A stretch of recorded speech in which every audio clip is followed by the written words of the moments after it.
Good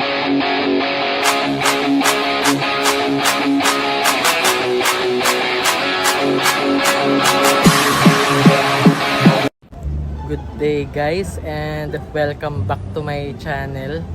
So yan guys, may isang experiment time na naman tayo na gagawin sa araw na to. So yan guys, kung napapansin nyo, nandito ako sa 123 block kasi may papanoorin akong banda mamayang gabi.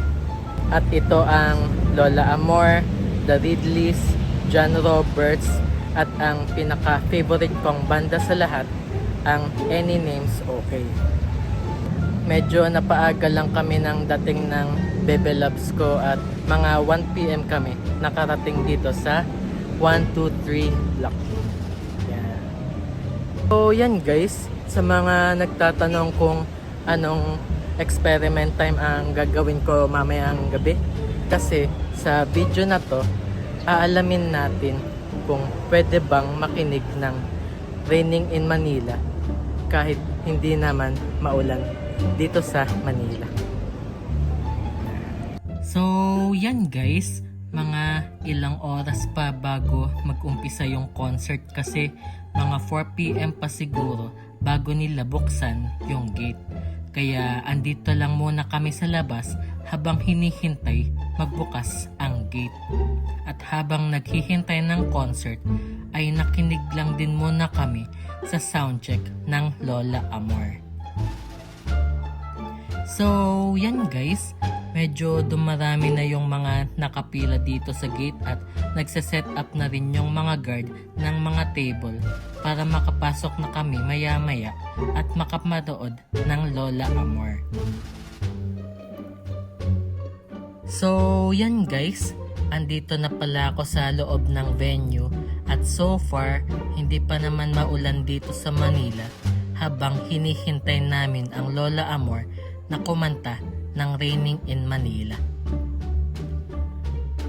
So yan guys, mga 4 PM kami pinapasok at andito lang din muna ako sa likod para magpahangin habang hinihintay mapuno ng mga tao yung venue.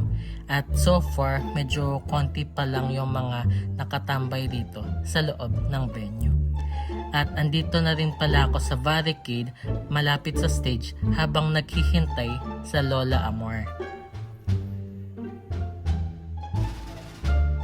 At andito rin sa tabi ko ang aking Bebe Loves.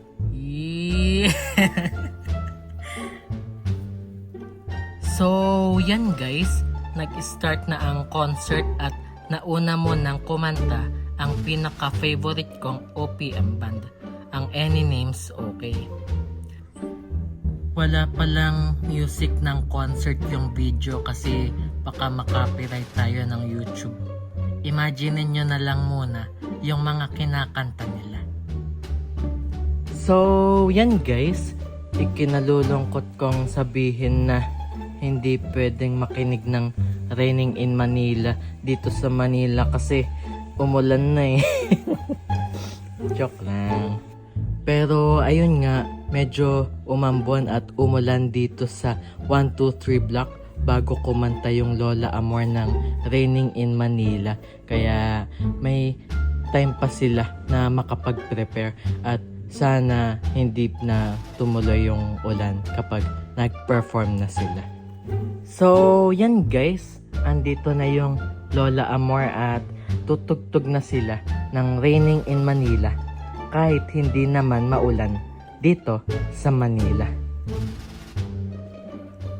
So yan guys, kung napapansin nyo, nakamute yung sound ng concert kasi baka makopyright tayo ng YouTube.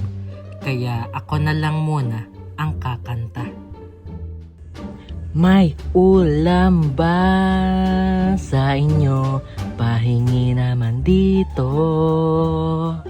Paumanhin at baka hindi ko masasabayan sa pagmuya, sa pagtikim at paglanghap, sa pagkain ng almusal sa araw-araw. Eme. So, yan guys, hindi ko na itutuloy yung pagkanta kasi baka lalo kayong mabad trip eh. So, yan guys, tapos nang kumanta yung Lola Amor ng Raining in Manila at based on my experience, pwede naman pala makinig ng Raining in Manila kahit hindi naman maulan dito sa Manila. Wala namang kahit na anong patak ng ambon or ulan ang naranasan namin kanina habang kumakanta yung Lola Amor dito sa 123 Block.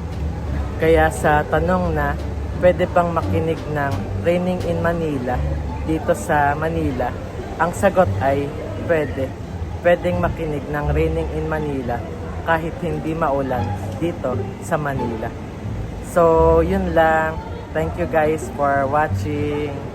So, yan guys. Shout out sa mga nagko-comment sa previous vlog ko. Shout out kina Andy Never Done. Shout out kay JR Jan 1989. Emperor Nero. Shout out din kay Noob Das Good.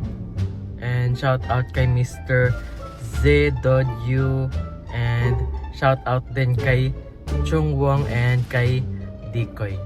Shout out din sa best friends ko dyan, kina CJ and kay Christine. And shout out and happy birthday din sa love ko kay Lizette. Yeah. So yan guys, sa mga gusto magpa-shout out, comment nyo lang yung pangalan nyo sa baba sa comment section at isa-shout out ko kayo sa next video. So, yun lang. Thank you guys for watching.